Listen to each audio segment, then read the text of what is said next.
Okay, we're going to go to Anton in Brookfield, Wisconsin. Anton, how are you? Fine, thank you. Your comment. I've often wondered how the perfect complementary male-female systems of reproduction could have evolved from unintelligent life forms.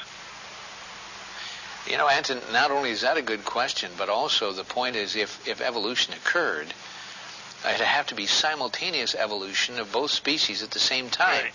Because if it took 1 million years for the female to evolve, it would have kind of messed up the whole procreation thing, wouldn't it? Right. That's my question. A good question. Stay right there. Michael Cremo, your response. Well, I would like to put together a book called Darwin, and I think that would be one of them.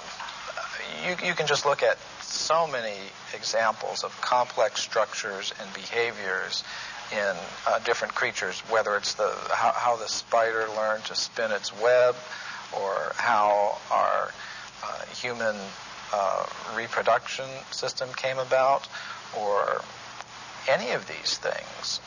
They're a complete mystery. They're not explained even theoretically by the evolutionist, and what they do is, when they want to explain anything, they just wave their magic wand and said, it happened by evolution. And that's why I call it Darwin's fairy tales.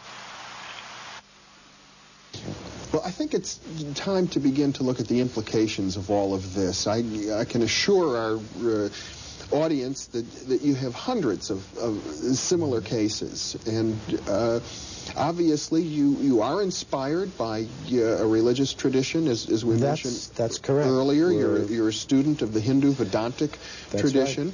Right. It's very different than the Christian Jewish fundamentalist tradition that insists on a divine creation that occurred some 5,000 years ago.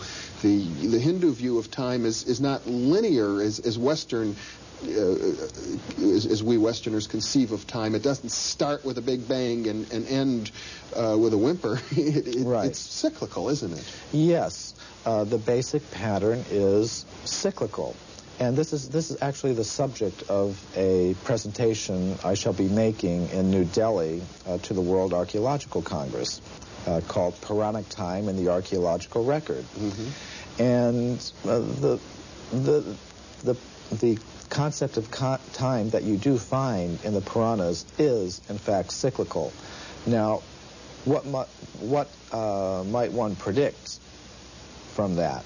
Say if you have civilizations coming and going over vast periods of time, perhaps you might have humans and other ape-man-like creatures coexisting. I will mention that the Puranas do talk about intelligent races of ape-like creatures that use stone tools. Mm-hmm. This is not an idea that came in with Darwin. It's been there for thousands of years.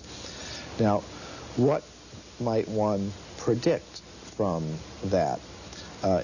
If you were to predict what archaeologists might find, you would say, well, they would tend to find a very bewildering mixture of anatomically modern human fossils, ape-man-like fossils, crude stone tools, articles indicative of a higher level of culture, all sort of mixed up and going back, hundreds of millions of years. Mm-hmm. I think you might also predict that given the biases of investigators towards a linear progressive idea of time, with things beginning in a very simple state and progressing in a linear fashion to a more advanced state, that they might edit mm-hmm. that record to conform to their linear progressive biases. Mm-hmm. And indeed, both predictions we found